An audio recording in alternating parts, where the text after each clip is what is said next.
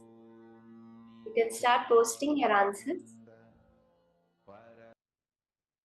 Whatever Paramashiva has revealed to you about this particular person, you can start posting a short biography of this person. Maybe some 5 to 6 lines you can start posting.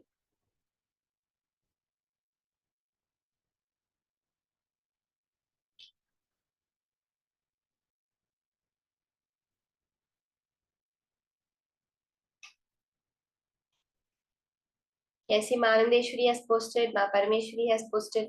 Little bit more details if you can post. Make it like a paragraph, 6 to 7 lines paragraph you can post about this particular person. How old did he live to? What was his age when he passed away?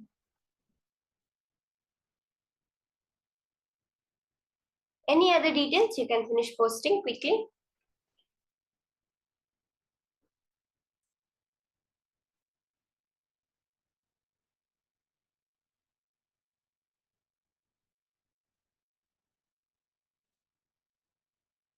Okay, Ma Sonia Rao, I'm seeing your answers.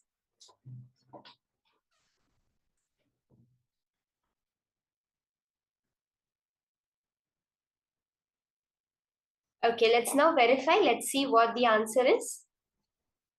Based on what each and every one of us posted, let's verify who this person is and a few details about their biography.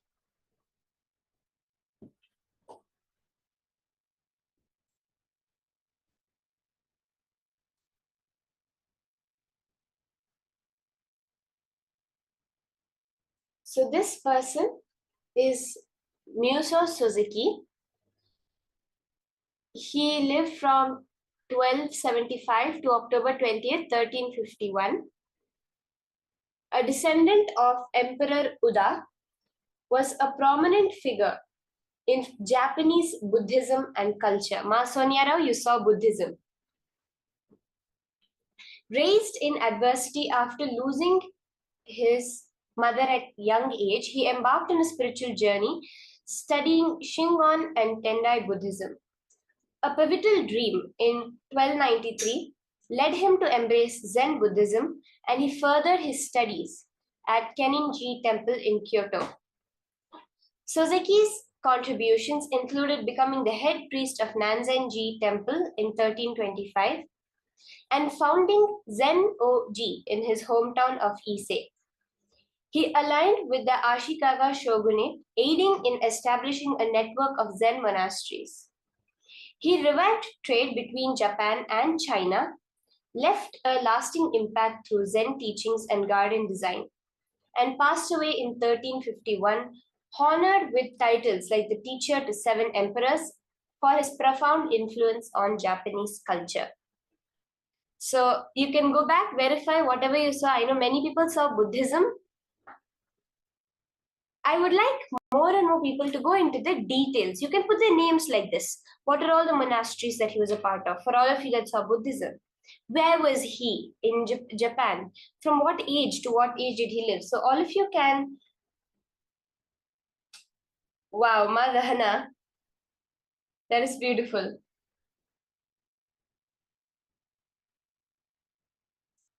You can go back and check on all the questions that, all the answers you have written, especially on the dates. Those who saw the age, you can calculate his age, how long he lived.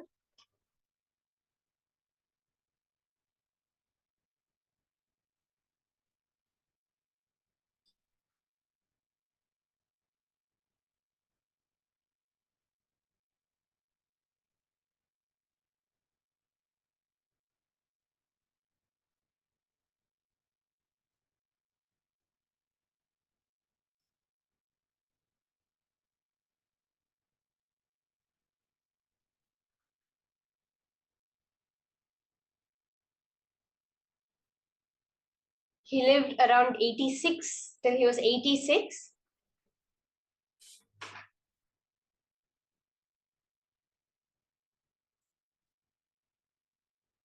Okay, why Ning, you have gotten the dates so accurate.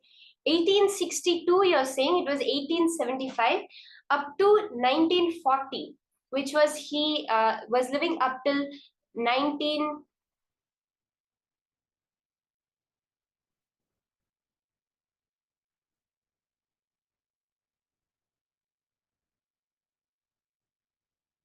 So, you're seeing the last numbers very accurate. Instead of 1275, you saw actually 1862, which is 6275 are nearby. And even the 1351, you saw 1940. So, the 40 and 51 are also very close numbers, ma. Ma Priyatma Surupini, you saw that he did research on plants. He's known for his garden designing. That is also one thing that he's known for.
You can verify the various things you saw. Further, today we'll be doing more rounds of this. So don't feel like, oh, I didn't see anything. Now we're all catching the hang of it, I think. We're all starting to understand. See, Akashic readings is a very advanced power manifestation. And only very much later, Swamiji had actually opened up this power for everyone to manifest. So we're having it today. We'll be having it further in the program. Also, more rounds of this power of Akashic reading. Just connect to Swamiji. The more and more we go into the thoughtless space, we are telling yes for Swamiji to manifest through us. That is all we need to do. Open up yourself more and more for Swamiji to manifest. So many people have shared that when I myself have done the Akashic reading for them, actually when we do the Akashic readings, the Palasans, when we invoke Kala Bhairava after the puja, we don't actually remember much of what happens. But so many people have shared for me, to me itself, like when I was manifesting Kala Bhairava through me, how I was able to read their minds. I was able to tell things that had happened, that had not yet happened, but which later happened so much in the future. So, like this, each and every one of you will be able to manifest it so accurately for the whole thing to happen. Now we're going to be entering into the next session, greater revelations from Swamiji on conquering desires. Is desire wrong or not? Should we have desires? How do we achieve our desires? All of this Swamiji is going to be revealing in this session. Let us now listen to the higher powerful cognition on conquering desires from Swamiji himself.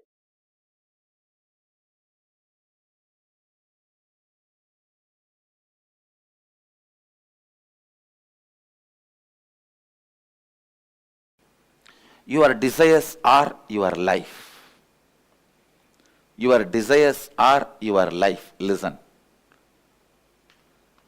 It's your desires which infuse life into you, and it's your desires which infuse energy into you. Same way, conflicts in your desires brings tiredness in you. Contradictions in your desires brings boredom in you. Confusions in your desires bring frustration in you. Please understand. Your desires are your life. Conflict in your desires bring confusion in you. Conflict in your desires bring tiredness in you. Confusions in your desires bring frustration in you. Its contradiction in your desires bring boredom in you. Actually, if your desire is pure, every breath you inhale and exhale will make the desire into reality. When your desires have conflict, confusion and contradiction, every breath brings tiredness, boredom, frustration in you. Every breath is like a air blower into balloon. Your desires are the shape of the balloon. If the shape of the balloon is Tom and Jerry, when you blow the air, you will have Tom and Jerry. Conflict, constant conflict.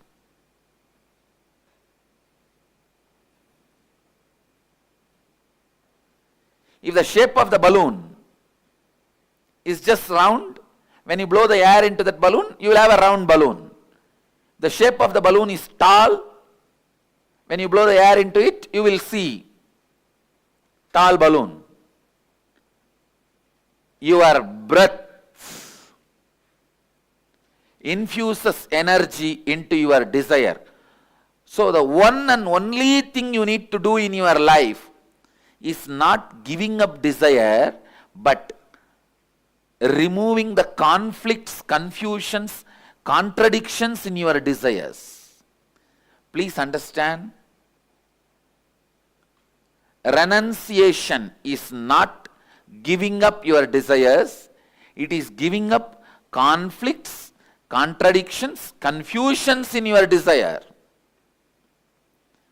One of the biggest mess up happened in the field of spirituality is wrong understanding. Renunciation means giving up desires. That's the worst understanding happened or misunderstanding happened in the spiritual field. Raga means attachment. Araga means detachment. Viraga means renouncing the conflicts, confusion and complications of desires. You need viraga, vairagya. Viraga becomes vairagya.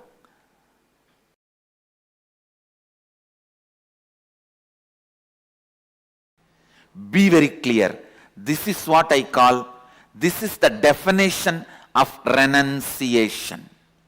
Remembering nothing can make you powerless.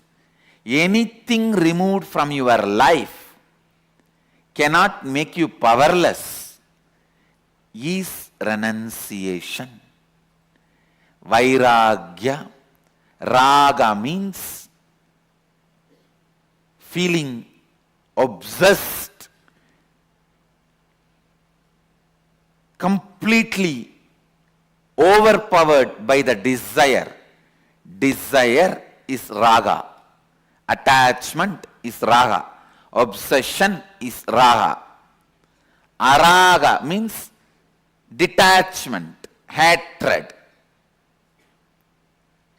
Viraga means knowing very clearly whatever you think as even core of your life, even those things, if they are removed, you will not become powerless. You will not miss them. You will not become empty. You will not be disappointed. You are not going to become dead. You will even forget you had those things or beings as part of your life. Having this clarity is renunciation. Understand? Having this clarity is renunciation. I tell you, this clarity, when it becomes your strategy in your life, business is war, your living is war, relationships are war, everyone is in their own Kurukshetra. Understand? Kurukshetra has never ended. Everyone has their Kurukshetra. Let this be your strategy for your Kurukshetra. No one can win you. No one can shake you. No one can frighten you. Be Vedanta Kesari, the lion of Vedic strength. I tell you, because I have applied this strategy, I applied this cognition in my life again and again and again, and I saw I always won the game. I always won the game.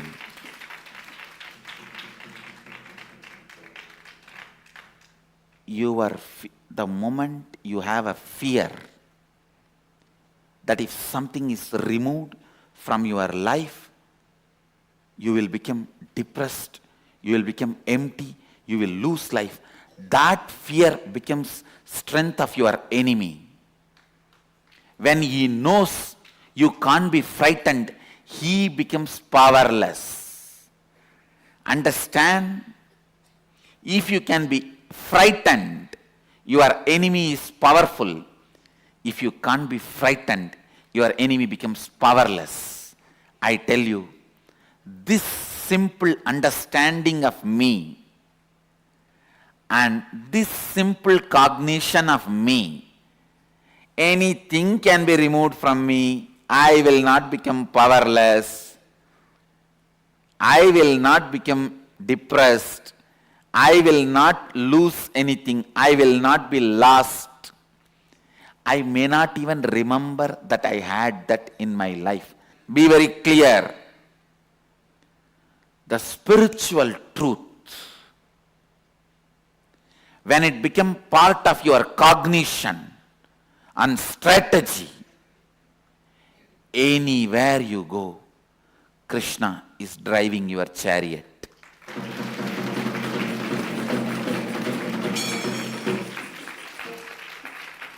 Understand?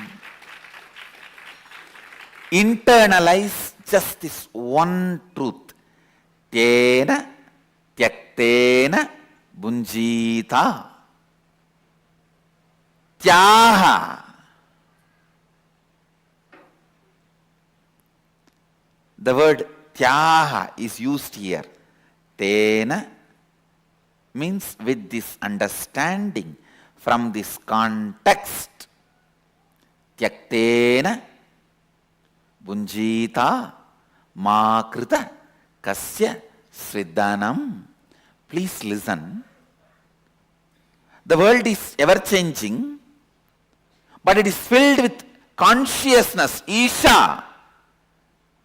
The consciousness is independently intelligent and compassionate. If something is removed from you, don't curse the life. It is done with tremendous compassion. It is done with tremendous compassion. I am telling you.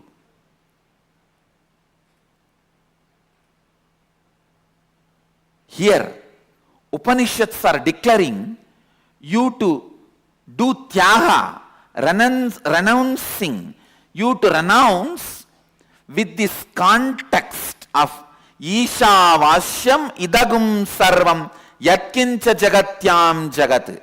Means world is changing and it is established in changing and it is filled with consciousness, Sachidananda, which is intelligent, truthful, blissful and compassionate. I tell you, a blissful being will always be compassionate being. When you are blissful, you will see all the good things, best things comes out of you. When you are blissful, you will be such a good person. Only when you are frustrated, you will express all bad qualities, violence, cunning strategies. A blissful person is always compassionate person. Isha, consciousness, independent intelligence, which has its own will, functions out of pure compassion. So understand, renunciation is not supposed to be done out of frustration or inability or powerlessness.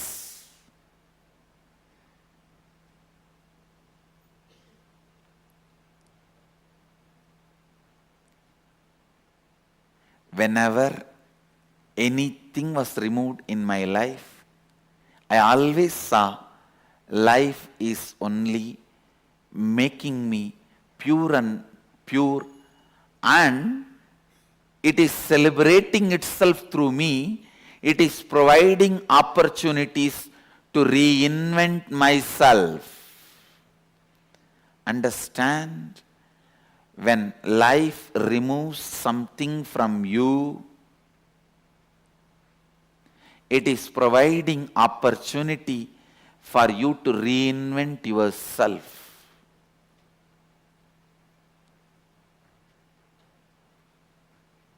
And when you are clear that nothing can frighten you, nothing can make you lost, nothing can put you in powerlessness and depression. And I also want to tell you, you will understand exactly who is the exact enemy. You will exactly pinpoint who is your enemy, where things need to be done. You will not be confused. You will not overestimate your enemy.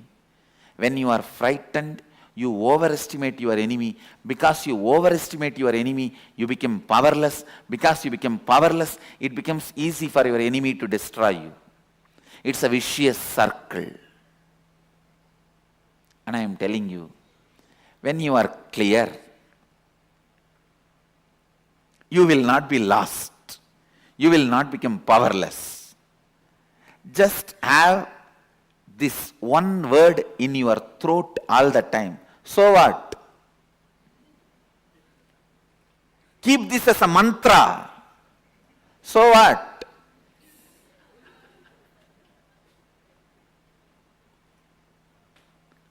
know clearly, nothing removed from you can make you powerless. And life removes it only to make you understand you can live without it. Reinvent yourself. Wake up.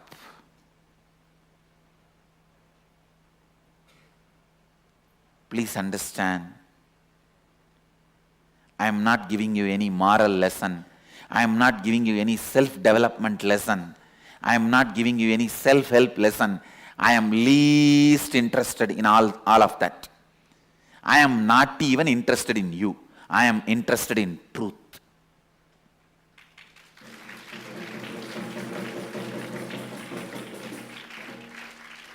I am just interested in truth. I am singing it. Whoever wants to catch it, catch it.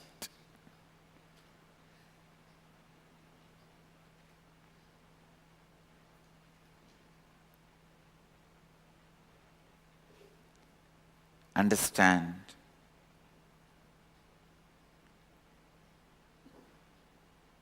This one truth. Internalize, internalize, internalize. Today's homework for all the satsangis. List out 10 items which you really thought if it is removed, you will be lost, your life will collapse, but it was removed. Not only you are living your life now, you even forgot you had that once in your life as part of you. And I guarantee you will have 10 things, either persons or things or place, at least 10 things will be there. Pen them down and put it in your Facebook as a status. Pen the 10 things down, put it in your Facebook as status. With your own understanding of today's satsang, you paraphrase it. Now whatever I shared, you paraphrase it and put these 10 things which was part of your life, which you really felt if it is removed, you will collapse. But now it is not there in your life, and not only you have not collapsed, you even forgot that they were part of your life at one time.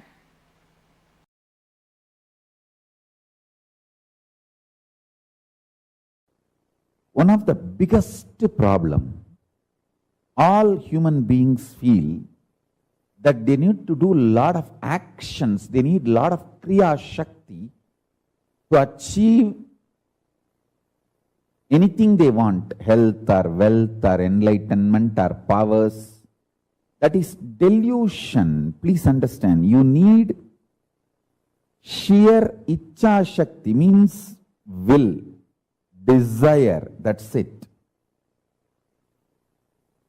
The desire itself is capable of manifesting kriya, the action power. Listen to these 3 words. Ichcha Shakti, your desire power. Power to desire, will.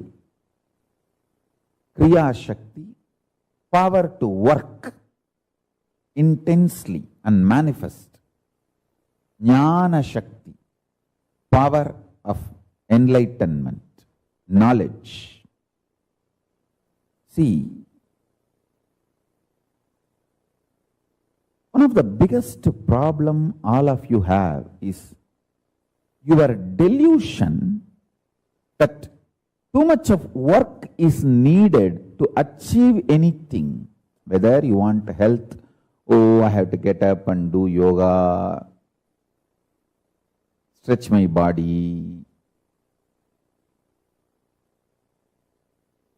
Only then I can have health. If I want wealth, I have to get up and go to office and work like a dog, day and night. Only then I will have wealth. First of all, you don't understand, no dog works.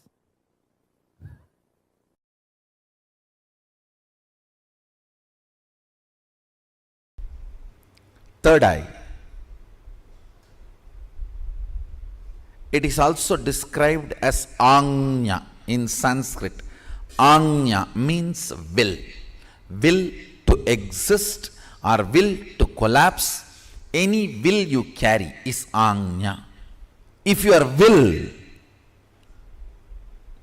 gives you the hope about life, you will have life. If it gives you hope about death, you will have death. Anything you decide with your will, you manifest that. Understand, every breathing you do, you are giving life to your will to manifest. Every rupee you spend, you vote for that. If you are spending 1 rupee on pizza, you vote for pizza and its future. If you spend 1 rupee on Coca-Cola, you vote for Coca-Cola and for its future. On anything you spend money, you vote for it. On any idea you breathe, you make that into reality. Your will, what it carries, hope or hopelessness, right or wrong, good or bad. Listen carefully. Right or wrong, good or bad, hope or hopelessness. Whatever you carry in your anya, in your will, you are breathing life into it continuously. You are giving life to it. That is why I am saying your anya is the most sacred spot in your life. Your anya is the most sacred space in your life. What you cherish in your anya matters. What you cherish in your will matters. Let me repeat once more. Listen intensely. Your third eye, which is called Anya in Sanskrit, which literally means will. If your will perceives a hopeful future, you breathe life into that future, that kind of a future. If your will perceives hopelessness, you breathe life into that kind of a hopelessness. What you perceive through your will as possibility of your life matters. Don't think you can go on be perceiving negative possibility and suddenly out of the blue something great positive will happen. No. No. Everything unexpected is accident. Listen. Everything unexpected is accident. You can't cope up with it. Even if it is lottery, you can't cope up with it. Everything manifested consciously is life. So decide to manifest consciously with will, anya, by infusing life. It can be anything you want: health, wealth, spiritual powers, anything you want. You can manifest from the will, because every breathing you do, you are empowering your will. You are strengthening your will. You are infusing life into what you are carrying in your will. Understand? If you pick up a pen and paper and just write without thinking much about your future, first 7-8 lines which is there, the tip of your tongue, tip of your hand, tip of your mind, that is will. That is what is your will. Understand? I am giving you the tip to find what is in your will. If fear is what opens up first, that is what is in your will. You need to seriously complete it. If confusion is what is there in your will, the first 4 or 5 statements are all about confusion. That is what is there. Seriously, you need to complete it. Otherwise, with every breath, you are giving life to it. Unplanned, without planning, spontaneously what is there on you. When you manifest, if you pen down what is there, that is what is actually in your will. You are giving life to it constantly. Beautifully Sadashiva describes about this Ajna and its power. More and more you think about your body and mind, the power of Ajna goes down. More and more you think authentically, responsibly, it manifests as what you want. More and more you look at the cosmic principles, the energy of the Ajna goes up. Listen. More and more you think of your body, mind, the energy of the Ajna goes down. Cunningness, constantly thinking about you, makes the energy of the Ajna go down. Understand? Constant remembrance. Listen carefully. Humbleness is not thinking yourself as a less. No. Thinking about you less.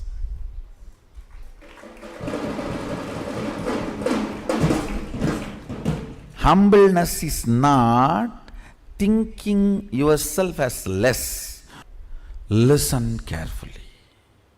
These so-called humble people are the most cunning.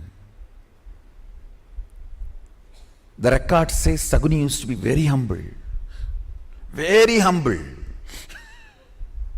Humbleness is not supposed to be having low inner image. No. Not remembering your inner image is humbleness. Inactive, passive inner image is humbleness. Not low inner image is humbleness. Understand? There's a big difference. Low inner image is not humbleness. Passive inner image, inactive inner image is humbleness.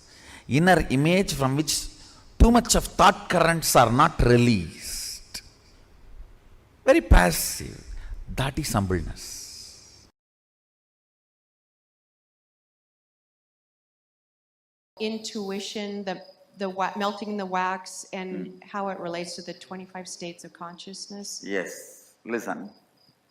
Intuition is from this Turiya and Turiya, this state. All of you listen carefully.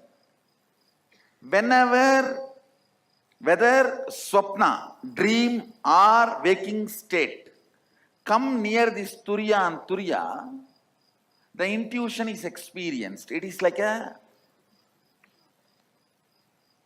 Turiya and Turiya is like a huge fire. And dream and waking, both states are made of the same wax. Dream state is little polluted wax. Waking state is little pure wax, but both are same wax. When that wax is brought near the Turiya, not only Turiya gives the information about your future, it gives you also the energy to change the wax as you want, manipulate it as you want, move it as you want. Please understand, intuition means not just information about your future. Ability to change as you want and execute it without effort. All these three put together is intuition. For example, if you are having an information about some problem going to come in your business or some benefit going to come in your business, if it is a problem, you will have the intelligence to change. If it is a benefit, you will have the simple manifesting without you putting any effort. Understand? Along with intuition, intuition means jnana. Always the icha. Icha Shakti means ability to change. Kriya Shakti means simply able to manifest. All these three always comes together, not as one. You cannot say, I just came to know the accident going to happen in my life and I went there in the car exactly in the time and got into the accident and broke my hands. No, that is not intuition. That is your fear assumption. Sometimes it may become right. Fear assumption, sometimes becoming right does not mean you have intuition. If you are having information as intuition that you are going to have a car accident, you will simply be able to change it. Same way, if you are having intuition, you are going to have $1 million. You will manifest it without any effort. Any intuition always comes with Icha, Kriya, Jnana, all the three Shaktis together. Jnana means knowledge about the future. Icha means ability, desire to change. Kriya means ability to manifest without effort. All these three, if it comes together only, it is called intuition. Otherwise, it is not intuition.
Renunciation is not giving up your desires. It is giving up conflicts, contradictions, and confusions in your desires. Swamiji beautifully explained the difference between raga, araga, and viraga, vairagya. Neither raga, attachment to desires, nor is viraga, araga, which is detachment, which is trying to give up all your desires. Only vairagya, which is going beyond your attachments and going beyond the fear of your desires, makes you manifest, conquer your desires. Conquering desire is the greatest gift that Swamiji has given to humanity. Because when you conquer your desires, when you conquer your life, when you understand all the, you can go beyond all the suffocation that you experience, not managing your reality, suffocation that you experience because of it. That is the greatest gift Swamiji has given to us. It is neither araga nor it is raga, it is vairagya, viraga. That makes us a desire. This is the key that Swamiji has gifted to all of us. The key to understanding, the key to manifest your desires, the key to successfully create reality as you want. I just wanted to ask all of you right now, what did you understand? I just wanted to ask all of you right now, what did you understand from when Swamiji is explaining about desires and how you having a desire is not wrong? What exactly did each of you understand? Can I request all of you to take a few minutes and type it?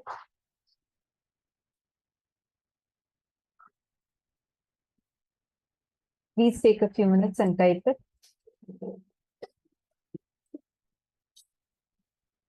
See, it's very important that we cognize, we understand and internalize this important revelation. Please spend a few minutes.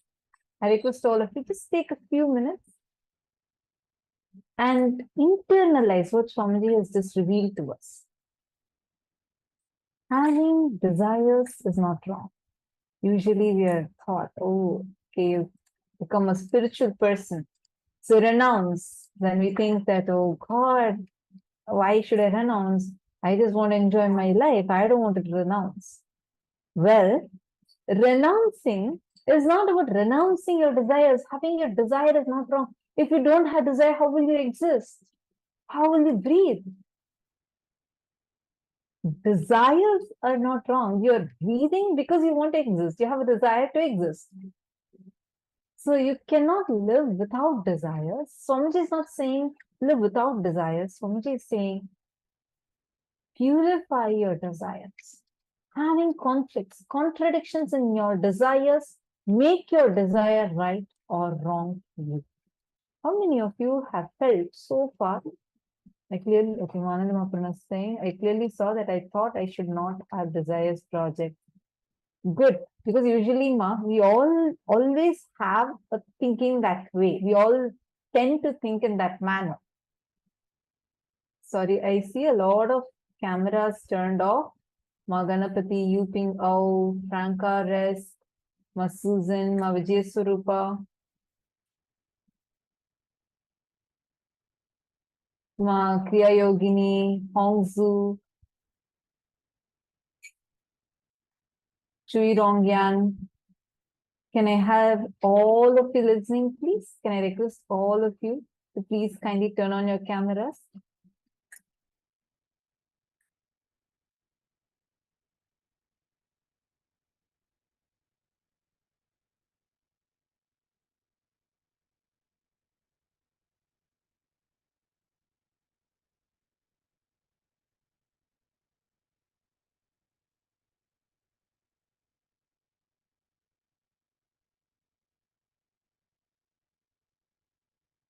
Thank you. I see many of you have turned on your cameras. Can I request all of you now, take a few minutes and write down what you have understood. Thank you so much. so nice to see all of you. See many more people who have come on camera. It's so nice. Take a few minutes and all of you type and post what you have understood.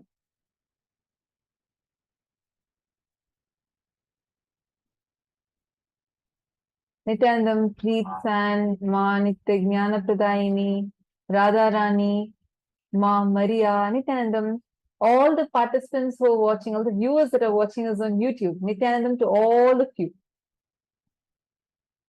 Take a few minutes and can each of you also type out what exactly you understood so far from this session so far. What exactly did you understand?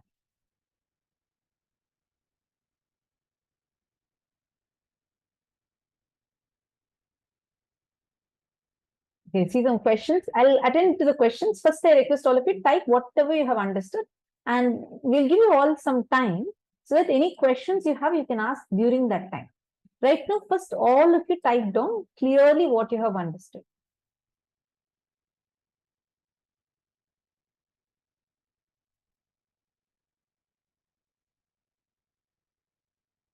Gatis, Pavan K, and Wong Kian, Yogeshwar Goyal, Ravi Kumaraya, Vinodaya. Can I request all of you to please kindly come on camera?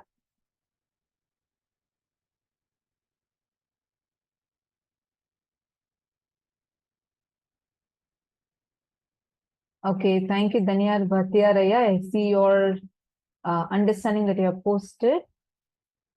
All other male participants, Alexaya and Sunil Yadavaya, Ravi Kumaraya. Can I request all of you to please type and post what in the Zoom itself? Please type and post what you have understood. Nithyanandam, Ravi Kumaraya, where are you from?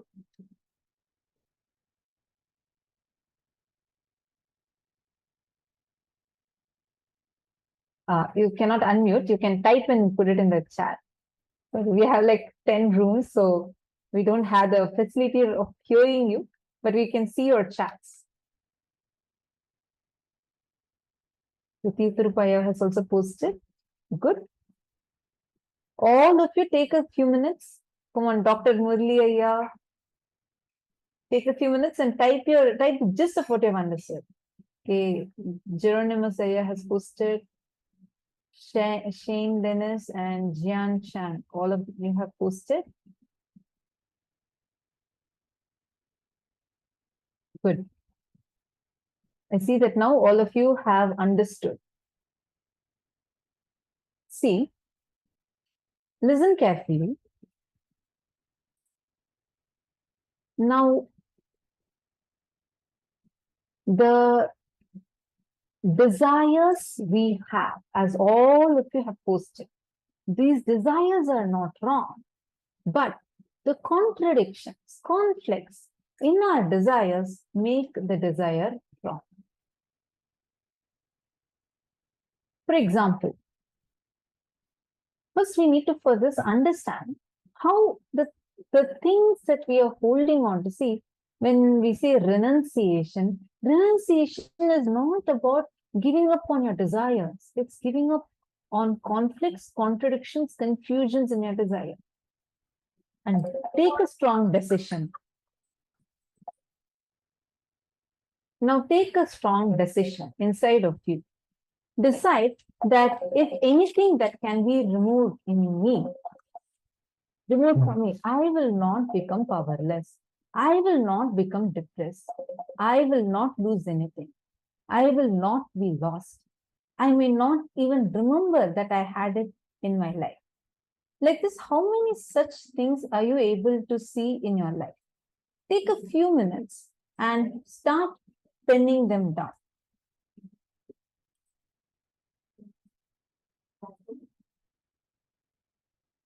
Take a few minutes. First, take this as a decision. Pen down like this 10 items which you really protected. You were afraid that without that, you may not even be able to live. Without that, you may not be able to exist. You are holding on to it. But then after it was taken away, you even forgot its name. Start from your childhood. Probably when you were 3, you had a favorite toy car. You thought like you will never ever lose it, or that you can never be without it. And now when you become 40, you no more even remember them. take a few minutes and start penning this down.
Now, hope all of you have finished writing this. All of you written down? How many of you were able to identify 10 such things in your life? Now, it can be anyone. It can be name and fame, money, man, woman, or even your credibility or your city. It may be even your bedroom, your house, your toy. You can look in and remember. Now, to remind you about your innate strength, that renunciation does not make you weak. Something getting removed from your life does not make you powerless. Kaala Bhairava takes away things from you and removes things from you.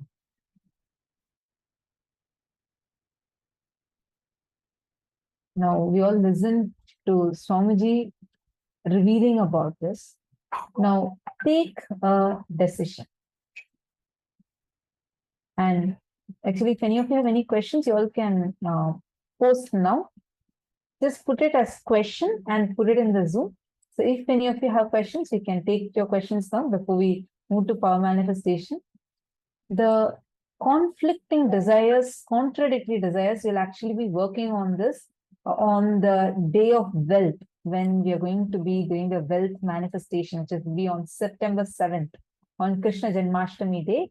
On that day, we are going to be working on this conflicting, contradictory desires in a much deeper level. Right now, understand that renunciation, just this one understanding, will remove so much of a pain related to desires from you.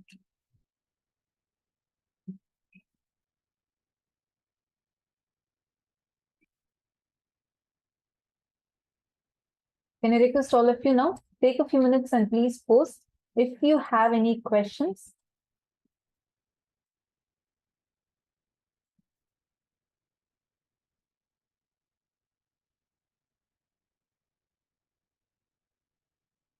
Ma Ely, I see that you posted you're feeling sad about this exercise. There's nothing to feel sad in this. Understand, this is to empower you. It means you're not remembering the right thing. Take a few minutes and look in. Go to your young age. See some things which now you lost it, but now you don't even remember about it. Take a few minutes.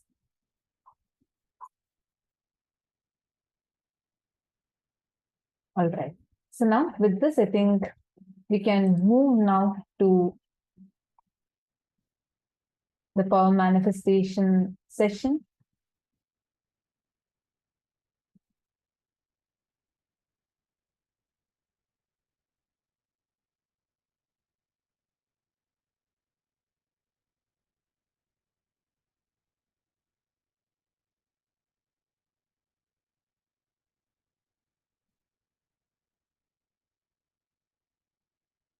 This is the gift that all of us are going to be receiving today.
Now, as each of you are writing, understand every moment you drop your desire, your attachment to a certain result, every time you complete and um, have a breakthrough, walk yourself to a breakthrough from the attachment to results, certain results in life that you carry, then it will lead you to a breakthrough.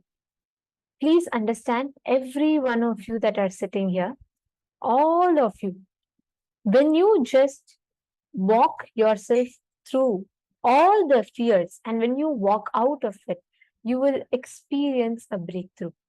If your desire is pure, see, Swamiji tells, even the next breath will not go inside your body if there's no desire. Desire is important.